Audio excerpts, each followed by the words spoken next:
Hello mga traders, kumusta po kayo? Welcome sa Chart Kutot Channel. Okay, sa video natin ngayon, sa unang video natin ngayon, pag-aralan natin ang galaw ng market, kung paano natin ito maintindihan. Okay, kung saan tayo pwedeng pumasok o maghanap ng tamang opportunity. Okay? Sa example natin dito, okay? Buhay tayo ng level, trend line, so nabasag ang level. Okay? So meaning dito, obserbahan muna natin ang galaw ng market. Wala pa tayong opportunity dito. So ang opportunity natin dito na level.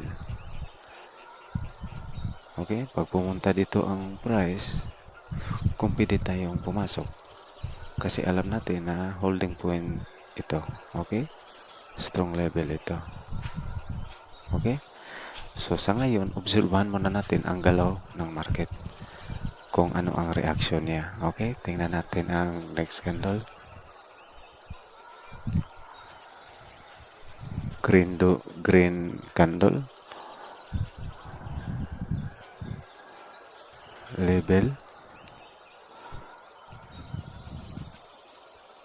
level dito, may level din dito, pero dito na ito na level, hindi pa natin alam kung gaano ito kalakas.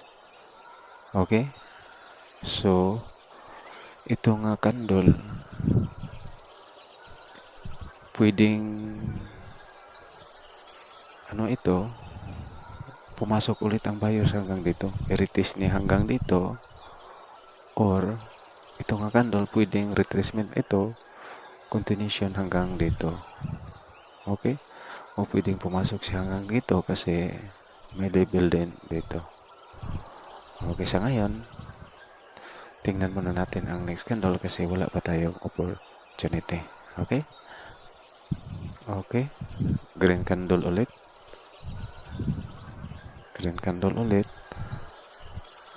draw tayo ng level, tapos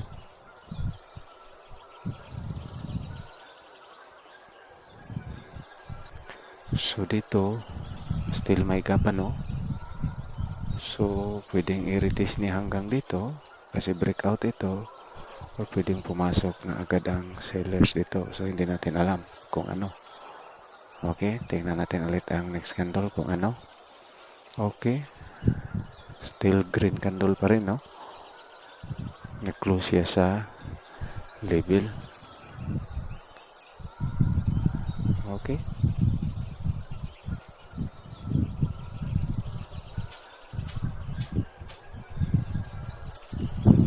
nag-close siya sa level. So dito wala pa rin tayong opportunity kasi ito nga candle hindi natin alam kung papasok ang sellers dito or papasok ulit ang buyers hanggang dito. May gap pa dito, di ba? So 50-50 chances pa rin. So dito pag pumasok ang sellers dito, so ibig sabihin confirmation na itong candle na malakas na level. So pwede na tayong pumasok ulit dito pag pumasok ulit ang price dito at mag-close. So confident na tayong pumasok. So dalawa na ang opportunity natin. So dito tingnan muna natin ang behavior sa candle. Okay,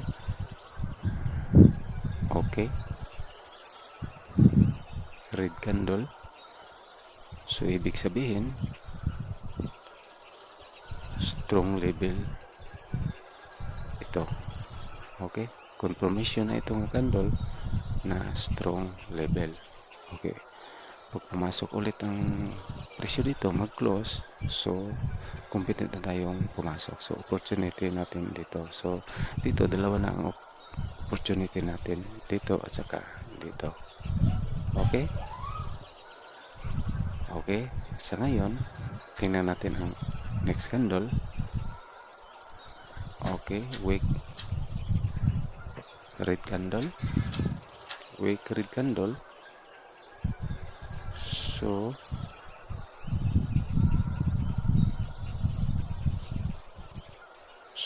50-50 chances, no? Kasi dito hindi natin alam kung gaano ito ka strong kasi walang reference sa left side dito. So ito pwedeng sa previous, kung strong ang level dito, pwedeng reversal ito, or hindi natin alam ito, or pwedeng continuation ito hanggang dito. Okay? So wala pa rin tayong opportunity. Tingnan natin ang galaw ng next candle. Okay.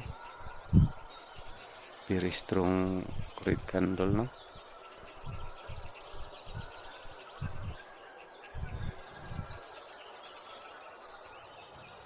Okay. Nag-close siya sa level. Nag-close sa level.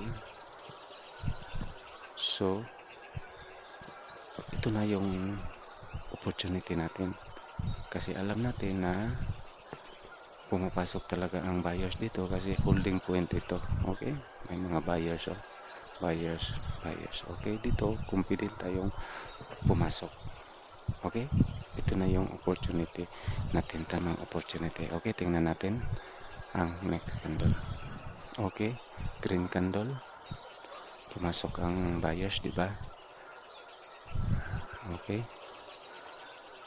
Dito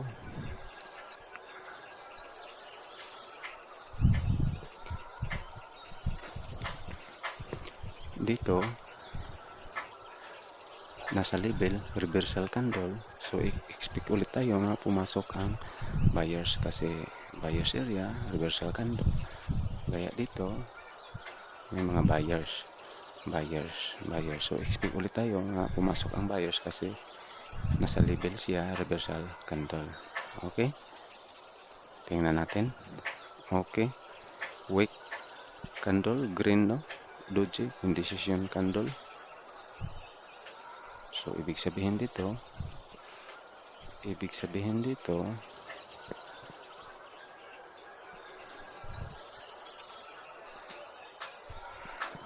ito nga candle, pwedeng continuation ito hanggang dito, or may level din hanggang dito, or pwedeng pumasok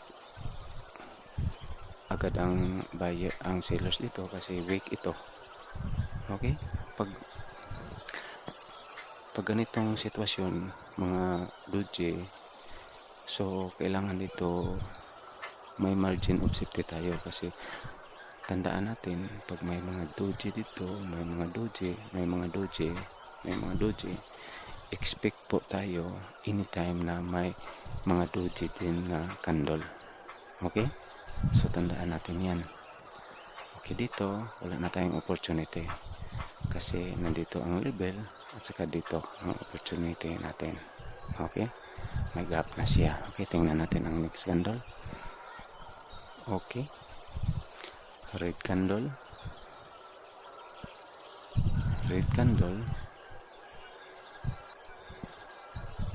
so hindi tayo magsasawa, no? Mag-draw ng level kasi dito tayo mag-base, no?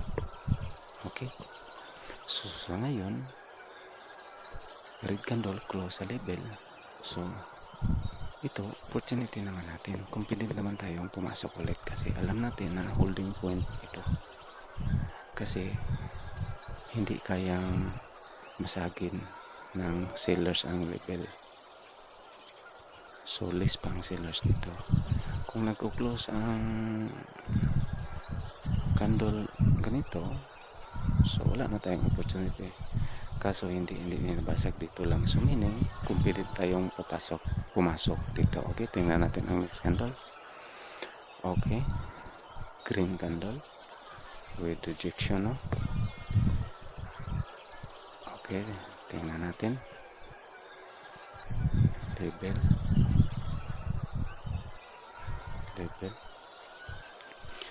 So dito may level din, diba? May level din dito. So nabasag siya with rejection. So meaning pwedeng pumasok ng buyers kasi strong din ito, or sellers kasi breakout.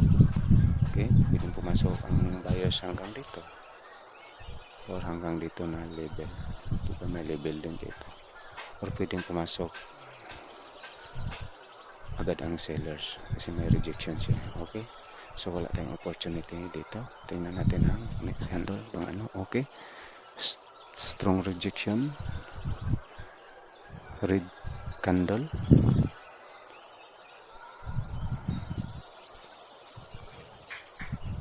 Okay,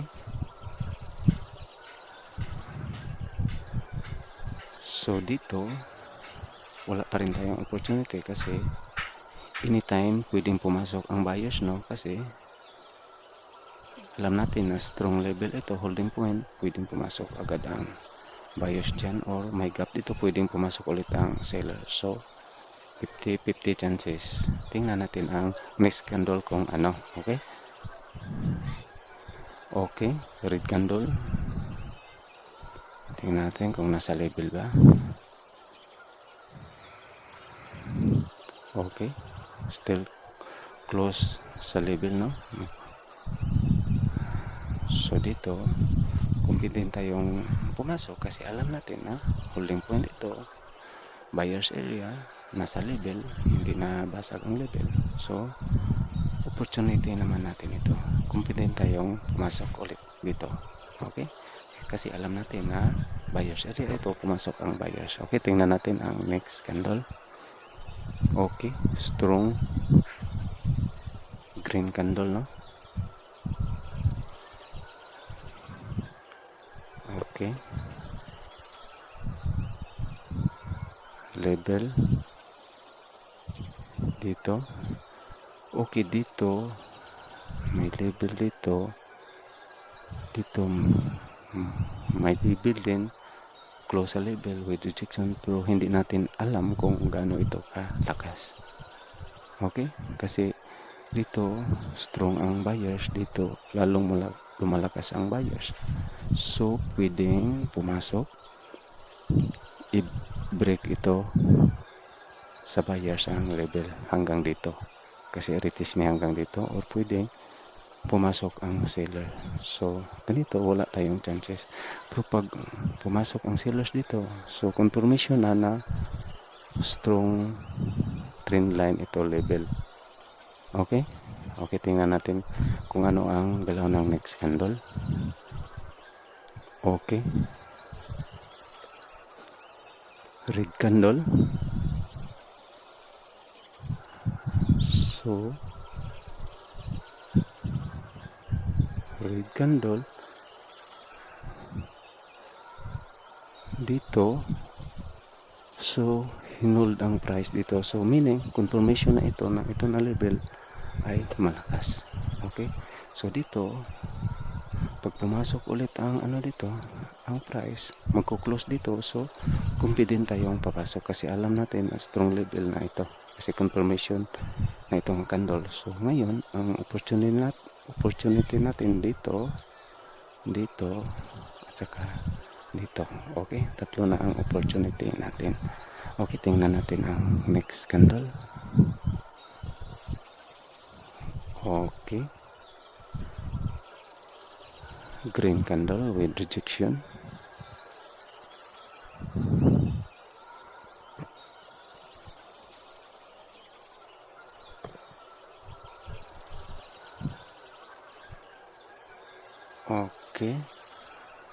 Okay, close sa level.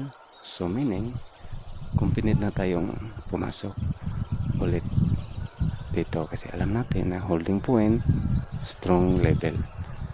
Kasi pumasok ang price dito, ni-reject, nag-post sa buyers hanggang dito, ni-reject din ang nag-close siya sa level. So meaning din gumawa din ng low, may gap. So dito confident tayong pumasok kasi alam natin na holding point area na ito at reversal candle with rejection. Then ang ano niya, ang structure niya, lower low, lower high, no? Okay, so alam natin na mahina na ang buyers dito kasi strong, tapos dito hindi nabasag dito. So kung malakas pa ang buyers dito, mabibreak yan ang level, i-retest niya ang price hanggang dito. Kaso hindi, meaning pumasok na ang mga sellers dito kasi wala nang pwersa ang mga buyers. Okay, tingnan natin ang next candle. Okay, red candle,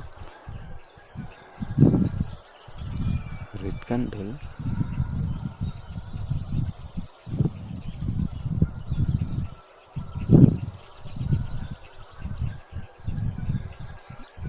Okay, red candle na sa level. So reversal candle pa rin. So alam natin na ano ito, sellers area, di ba? Okay, so dito confident naman tayong pumasok dito. Okay, alam natin na pumasok dito ang sellers. Okay, tingnan natin ang next candle kung ano.